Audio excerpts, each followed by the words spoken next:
এসালম, আমি সংসদে প্রশ্ন করেছিলাম বাংলাদেশের শীর্ষ 20টা ঋণ খেলাপি প্রতিষ্ঠানের তালিকা দেওয়ার জন্য।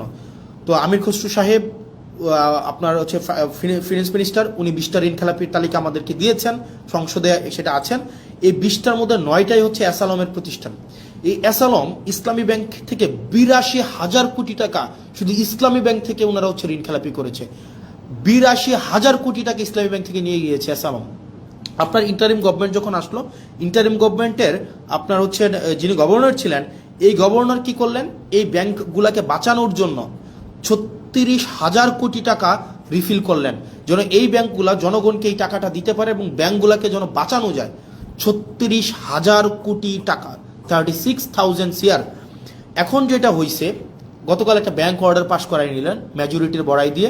ব্যাংক অর্ডারে কি আছে? অর্ডারে আছে আপনার আগের যারা মালিক ছিল, যারা ব্যাংকগুলাকে চুরি নষ্ট করেছে, যারা ব্যাংকগুলাকে একদম মানে ধ্বংস করে দিয়েছে বাংলাদেশের অর্থনীতিকে আওয়ামী লীগের সময়, এবং এই ব্যাংকগুলাকে চুরি করে টাকাগুলাকে বিদেশে নিয়ে গিয়েছে, এই ইন্টারিম গভর্নমেন্ট স্ট্রিক্ট আইন করেছিল তাদেরকে কোনোভাবে এই ব্যাংকে ফেরত আনা যাবে না। এই মালিকদেরকে আর ব্যাংক তুলে দেওয়া হবে না, কারণ ভাই তারা ব্যাংকগুলাকে নষ্ট করে দিয়ে জনগণের টাকাগুলাকে বিদেশে পাচার করে দিয়েছে। এই মালিকদের হাতে আর ব্যাংক তুলে দেওয়া যাবে না। অথচ গতকাল সরকার একটা আইন করলো, সেই আইনটা হচ্ছে কি? আইনটা হচ্ছে যদি 7% টাকা ফেরত দেয়, আপনার 36,000 কোটি টাকার 7% যদি ওনারা ফেরত দেয়, তাইলে আবার তাদের কাছে মালিকানা বুঝাই দেওয়া হবে। তাহলে চিন্তা করেন, তার মানে আপনি টাকা 82,000 কোটি টাকা মারলেন, এখন সরকার এই ব্যাংকগুলোকে বাঁচানোর জন্য আবার 36,000 কোটি টাকা দিল।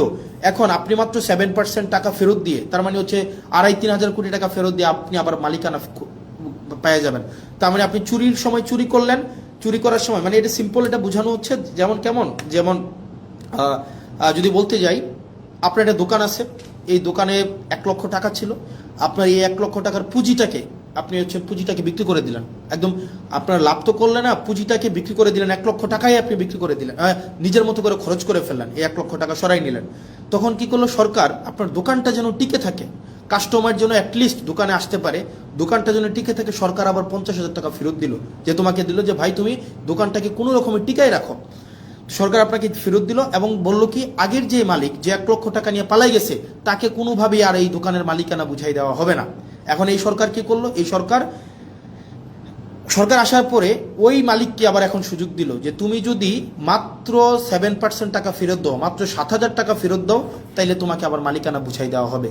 তার মানে ওই দোকানদার 1 লক্ষ টাকাও খাইছে, পরবর্তীতে সরকারের 50,000 টাকাও পাইছে, এখন মাত্র 7,000 টাকা ফেরত দিয়ে সে এখন এই দোকানের মালিকানা বুঝে পাইবে। মানে এত মানে অযৌক্তিক, অবিবেচনা প্রসূত কোন সিদ্ধান্ত হইতে পারে, মানে বিএনপি থেকে আমরা পাইতে পারি, মানে এটা কোনোভাবেই গ্রহণযোগ্য ছিল না।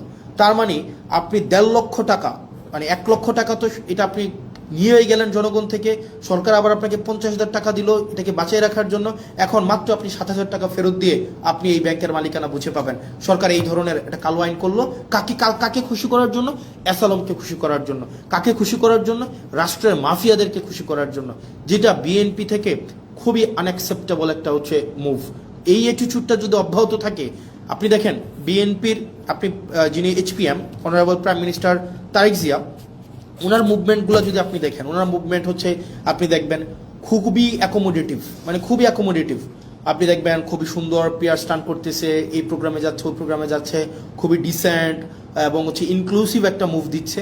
কিন্তু অ্যাক্টিভিটিগুলো যদি আপনি দেখেন, বিএনপির অ্যাক্টিভিটিগুলো লাস্ট 2 মাসে, নাম্বার 1 অ্যাক্টিভিটি বাংলাদেশ ব্যাংকে যেভাবে দখল করা হইলো, এই অ্যাক্টিভিটিটা যদি আপনার চোখে পড়ে, বিসিবিকে যেভাবে দলীয়করণ করা হইলো, স্থানীয় সরকারকে যেভাবে ধ্বংস করা হইলো, মানবাধিকার কমিশনকে যেভাবে বাতিল করে দেওয়া হইলো, পুলিশ সংস্কার কমিশনকে বাতিল করে দেওয়া হইলো, সুপ্রিম কোর্টের সচিবালয়কে বাতিল করে দেওয়া হইলো, এরপরে হচ্ছে আপনার এই ব্যাংকগুলাকে আবার দখল করার জন্য দখলবাজদেরকে যে সুযোগটা দেওয়া হইলো, এই অ্যাক্টিভিটিগুলো যদি আপনি একসাথে করেন, তাহলে আপনার কাছে যে বার্তাটা যায়, এই বার্তাটা কখনোই ইতিবাচক কোনো একটা বার্তা না।